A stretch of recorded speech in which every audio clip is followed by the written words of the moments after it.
You, as an individual, live in your home and city. Suppose you go to some other country for vacation and there you get into some trouble.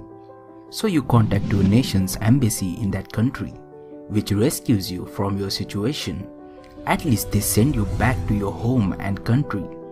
But what if you get into some trouble and you have no embassy to go to because you have no nationality which you can call as yours? The land you are standing now wants you to get out, but there is no out because you cross a border of one country, you enter in some other country, and as you have no nationality or passport and visa, nobody wants you to take in, and the only way out is the vast water of a sea. This is what Rohingya crisis is.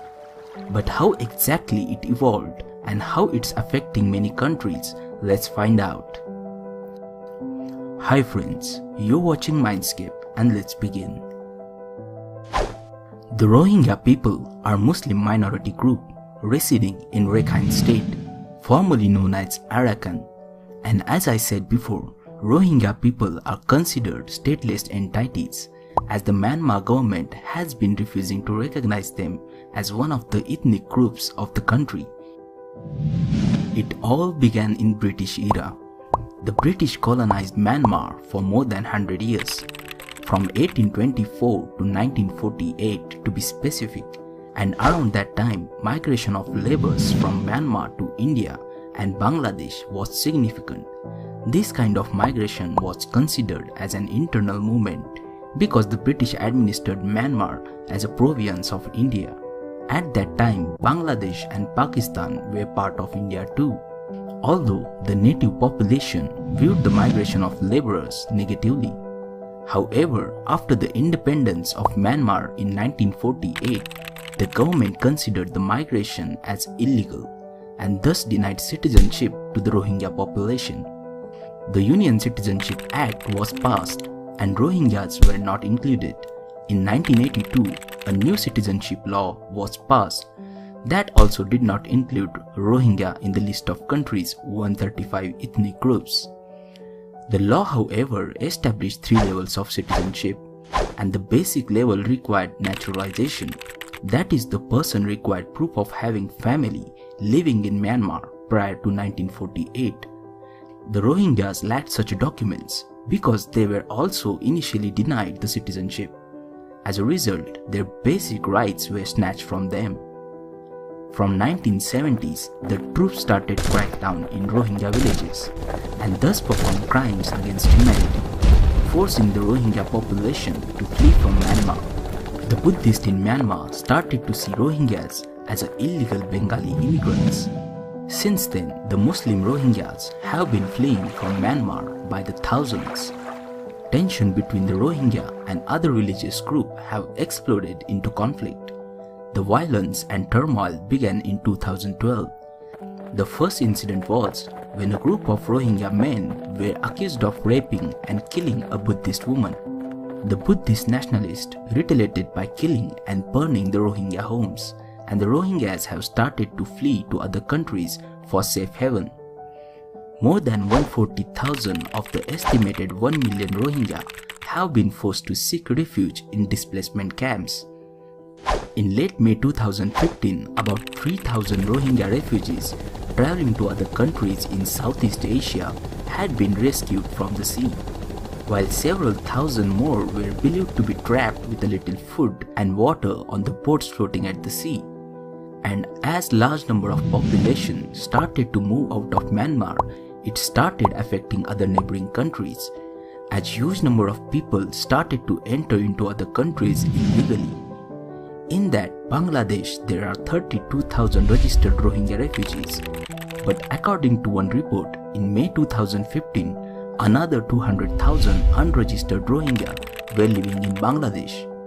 At first, Malaysia refused to provide any kind of refuge to the people reaching to its shore, but later agreed to provide temporary refuge to the Rohingyas. Like Malaysia, Indonesia agreed to provide temporary refuge to the Rohingya as well. Thailand said it would provide humanitarian assistance and would not turn away boats that wished to enter its waters. The Philippine government expressed their wish to provide shelter for up to 3,000 Rohingya people. India, on the other hand, refused to let the Rohingya refugees enter their country because they poses national security threats. However, it was found that around 40,000 Rohingya immigrants have taken shelter in Assam, West Bengal and Jammu and Kashmir. But why India refused to take Rohingyas in? That brings the other perspective to this whole Rohingya crisis. India is facing terrorist activities since long time and trying to alert other nations about terrorism through United Nations. Along with India, many other countries have faced terrorist activities, and it is very open thing that the most terrorist organizations are associated to a single religion.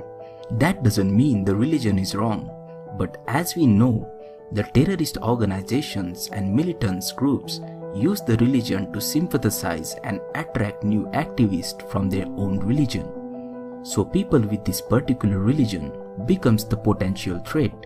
This should be the obvious perspective from any government, and that's why India is refusing to take them in, as they have already facing situation due to religious conflicts.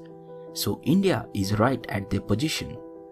And this is just not about Rohingya people. By using Rohingya people as a shield, a lot of Bangladeshi people are entering other nations. According to Australia Foreign Ministry, only 30 to 40% refugee trying to enter Indonesia are actual Rohingya, and almost 70% are illegal Bangladeshi laborers. In May 2015, the Myanmar Navy rescued 208 migrants at sea, and upon inspection, they found those people are from Bangladesh. So it is very easy to Bangladeshi or any other nationality people to use name of Rohingyas to enter illegally to any other country. Simply because Rohingyas have no passports, as Myanmar never considered them as their citizens, and that's the threat to any nation. And with such perspective, it is nice to care and worry for homeless people, but if you start taking them into your own house, they will some or other way will start to affect your family, and still you don't know if they poses any threat to you and your family. So altogether, it is very sad that Rohingya people are facing such a crisis, and Myanmar should keep this matter between their borders. By just throwing these people out, Myanmar exposing entire world to the risk in many ways which we don't even consider before blaming our own government and nation. That's it about Rohingya crisis. If you haven't seen our similar video on conflict between USA and North Korea, do watch by clicking on the link in the top right corner, or you can find it in a description below. Hope you like this video. Thanks for watching.